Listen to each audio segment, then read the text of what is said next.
bury Tokoshi. Ugh, and they're approaching level 4. And Sori's still nowhere to be found. Guess I'll just have to make an early appearance. XXXXXXXXXXXXXXX. Moving quickly, and with nothing blocking their way, the soon-to-be false villains made their way to the lab rather quickly. Damn, it's pretty big, Karaki said, as he looked up at the structure. How are we supposed to find a ship and all that? We got a map to remember? Kaza pointed out, as they all made their way to the entrance when suddenly, Kaza noticed a shadow overlapping with hers. Shit! Everyone get back. Everyone jumped back, as the hound crashed into the ground in front of them, blocking their path. Shit, that thing looks way scarier in real life, Yoku admitted. Oh whoa! The hound cried, before going on the attack, and breathing out a stream of fire at the group. Kaza immediately fired back, breathing out a beam of fire that pierced through the hound's attack and hit it in the face. The hound jumped out of the beam, its face thoroughly burned, but its brain was still intact, so it quickly started regenerating. Slice! Suro slashed the air in front of him, and the hound's head, which was a few yards away from him, fell off. Suro had placed the hound's hit space in front of him for the moment. Kaza fired another beam of fire at the hound's decapitated head, but the hound picked up its head and jumped out of the way of the attack before reattaching its head. Whack! Just as it reattached its head, Karaki smacked it in the face with her yo-yo, doing very minimal damage, but that would soon change. Whack whack whack!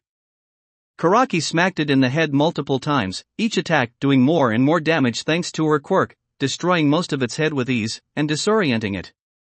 Shoom! Kaza fired another beam at the hound's head, this time hitting her mark and destroying its head. The team looked at the hound's smoking neck stump, expecting it to die, but much to their horror, it simply started regrowing its head. Shit, it moved its brain. Kaza deduced. Someone pin it down while I charge a bigger attack. Don't let it move an inch. Kan, Miru, get in the lab and find that damn boat, this could take us a while.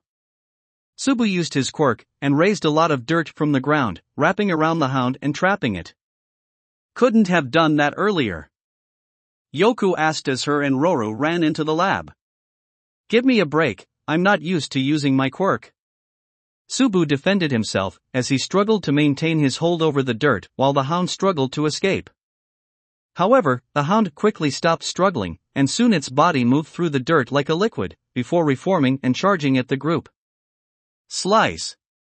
Sura did a sweeping swipe around him, and the hound's legs flew off. Now! Karaki said.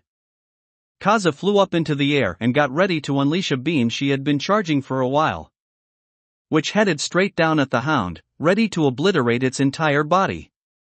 But just as she was about to let it fly, wham! Sori came flying out of the forest and drop-kicked Kaza in the face, causing her to release her beam off to the side, burning the ground it hit and the trees around it. The feline bodyguard bounced off Kaza and onto the ground. Looks like I was right to take a look around. Now then, let's see who's ready for a good old knuckle sandwich. Chapter 178, The Secret Invasion Part 3. Kaza, Karaki, Suru, and Subu felt surrounded. Despite outnumbering their opponents, they could already tell whoever this cat lady was, she was trouble. TCH. You three handle the mutt. Kaza ordered as she rubbed the left side of her face where Sori had hit her. I'll take mittens. You think you can? Sori smirked. Then come at me, Barney. Shoom. Kaza unleashed a strong beam of fire at Sori, but she dodged easily, running to the right while followed by the beam. The hound tried to grab Kaza by extending its arms, but they were cut off from their stumps by Suru. Slice slice slice slice. Sura cut up the hound's body, but this did very little to the hound. TCH, its brain is back in its head. Then I'll crack it open. Karaki threw her yo-yo at its head, which had dodged it first, only for the yo-yo to come back and hit it in the back of the head, causing its skull to crack apart. Subu then forced bits of dirt into the cracks, stuffing it to the brim with dirt, and then expanding it, causing the skull to explode apart, leaving the brain completely exposed. Suro raised his sword up and prepared to slice the air in front of him, or he'd moved hound's hitbox. The hound raised its arm, blocking the sword in its thickened arm, trapping it. But that only prolonged the inevitable, as Karaki hit its brain with her yo-yo, making it splatter all over the place. Gotcha! Karaki shouted out triumphantly. Gah! The victory was short-lived, as Sori rushed past Kaza and struck Suru in the neck, causing him to crumple onto the ground, seemingly unconscious. She'd been watching the fight while dodging Kaza's attacks, getting a good handle on their quirks, and figured she needed to take out that guy first. Shit! Karaki threw her yo-yo at Sori, but she just caught it and grabbed onto the rope. Ah! Sori sprung around the rope with Karaki attached to it, before launching her away, into a tree. Ack! Karaki fell to the ground, having the wind knocked out of her by the harsh impact on her tiny body. Slam! Sori barely managed to backflip away as a fist made of dirt smashed into the ground where she had been standing. Subu raised more dirt and shot it out at somewhat high speeds, but Sori dodged each cluster of dirt and lunged at him once she got close. But before she could reach him, Kaza flew in and grabbed her, before lifting her into the air. Kaza grabbed hold of her face as they ascended, and aimed her mouth right at it, ready for a point-blank blast. But Sori knit her jaw shut as she was about to blast, causing the blast to explode inside her mouth, doing a bit of damage and making her choke on the smoke. This gave Sori the chance to grab Kaza's arm, push herself off of her, then flip them so now Sori was on Kaza's back. Whack! Whack! Whack whack! Whack! Sori pounded her on the back of the head, as the two continued to fly upward. Kaza used her tail to try and stab Sori's shoulder, but Sori dodged each attempt. But that didn't matter, as the worst was to come. Kaza did U-turn and started flying down at astonishing speeds. Kaza turned and had Sori face the ground, meaning that she would be taking the brunt of the impact. Sori knew this, of course, and had to move fast to avoid it. She moved her legs back and used them to grab onto Kaza's tail, before pushing herself off of Kaza's back and using her tail to whip her way back onto her front. Kaza grabbed her sides and dug her claws in, causing Sori to wince in pain, as Kaza prepared another fire blast, but Sori punched her in the face to interrupt it. Then Kaza flipped them both over so that once again Sori was facing the bottom, but Sori just grabbed her by the neck and flipped them again. This repeated over and over, until slam! The two hit the ground, creating a massive cloud of dust. And when the dust died down, Kaza was the one that had taken most of the impact, landing square on her back, with Sori on top of her. Ugh! Kaza groaned, as she closed her eyes and went limp. Ow! Sori groaned as she forced herself up, on her now extremely sore legs. While Kaza had taken most of the damage from the fall, she didn't get away unscathed. She was fairly sure she'd bruised the bones in her legs, but otherwise, she could still go on. Which was good, because immediately she had to jump off of Kaza to avoid another blast of dirt from Subu. She dodged some more blasts, her speed hampered only slightly by her injury, but she could still easily avoid all of his attacks, reached him in seconds, and kicked him in the face. Ack! Subu spat, as she fell to the ground, seemingly unconscious from one blow. Huh, guess I hit him harder than I thought. Sori shrugged as she looked around, at all the unconscious intruders. Well, guess I better tie them up or dash. Scope! Suddenly a bullet flew off from the side, and pierced right through Sori's leg, coming out as an explosion of paint on the other side. Slice slice slice slice slice! Then before she could recover from the shock, Sura shot up, activated his quirk, and slashed in front of him as quickly as he could, causing various cuts to appear along her body, especially her legs, causing her to fall to the ground. Dirt rose up and kept Sori pinned to the ground, as Kaza jumped up, and charged up her attack. Grrrrrrr. Sori tried to force herself out of the restraints, but they were simply too strong. Kaboom! Kaza unleashed her attack, hitting Sori's head, and enveloping her in a massive explosion. When the dust died down, Sori was still conscious, but just barely. She was badly burnt and injured and couldn't move an inch. Alright, that's enough, Kaza ordered, coughing a bit from how much she used her quirk. We're not here to kill anyone. Subu, bury her up to her head. Don't leave any leverage. Aye aye Captain, Subu said half sarcastically, as he started manipulating the dirt under Sori, to swallow her up. Damn it! Don't think you bastards won. Once everyone else notices I'm gone, they'll find you, and finish the job. Sori growled as she was trapped under the dirt, too weak to fight back. Well, hopefully, we'll be out of here by then, Kaza said, as she stretched, her back still sore from the impact. Suru, good idea playing possum. With speed like that, I had little choice, Suru admitted, rubbing his neck where Sori had hit him.